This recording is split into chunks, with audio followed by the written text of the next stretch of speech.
Natasha Rostova was not invited to dance. She stood with her mother and Sonia among the women who crowded near the wall.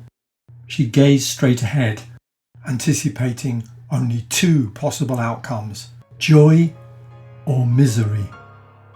She was not concerned about the emperor or any of those grand people being announced. Her only thought was, will no one ask me to dance?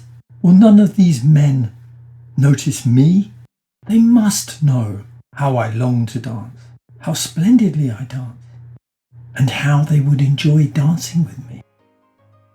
The polonaise continued for a considerable time.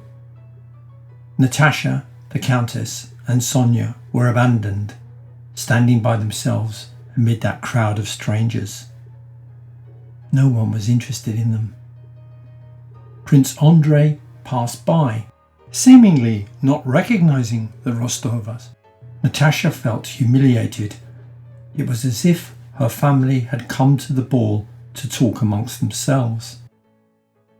At last, the emperor stopped beside his last partner. He had danced with three, and the music ceased. The young official hurried over to the Rostovas, insisting that they move even closer to the wall. The band started up again, playing the distinct, precise, enticingly rhythmical strains of a waltz. The emperor looked round the room with a fixed smile. A minute passed before the first couple began smoothly gliding around the edge of the circle. Apart from the ever-quickening music, the only sound audible was the rhythmic click of quick feet moving across the floor. Every third beat, her velvet dress spread out in a flash as she whirled round. Natasha gazed at the couple. She was close to tears.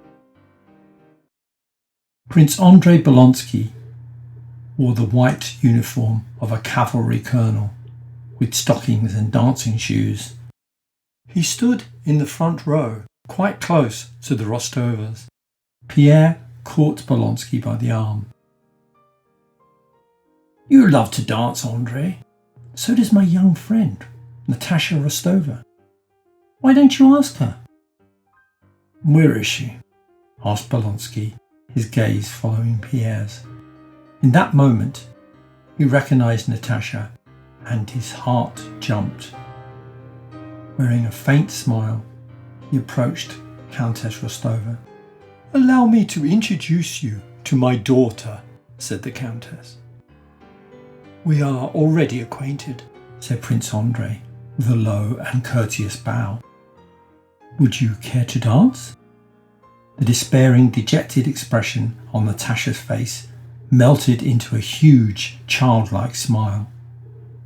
I have been long waiting for you, the smile seemed to say, as she raised her hand to Prince Andrei's shoulder. They were the second couple to enter the floor. Prince Andrei was one of the best dancers of his day, and Natasha danced exquisitely. Her little feet, in their white satin dancing shoes, did their work swiftly, lightly, while her face beamed with ecstatic happiness. She was not classically beautiful like Helene, but Helene's beauty seemed jaded, hardened by thousands of admiring looks. The loveliness of this young woman was in her joy, her vitality, her open and trusting nature. Prince Andrei danced with Natasha, and when the dance ended, he breathed deeply, revived and rejuvenated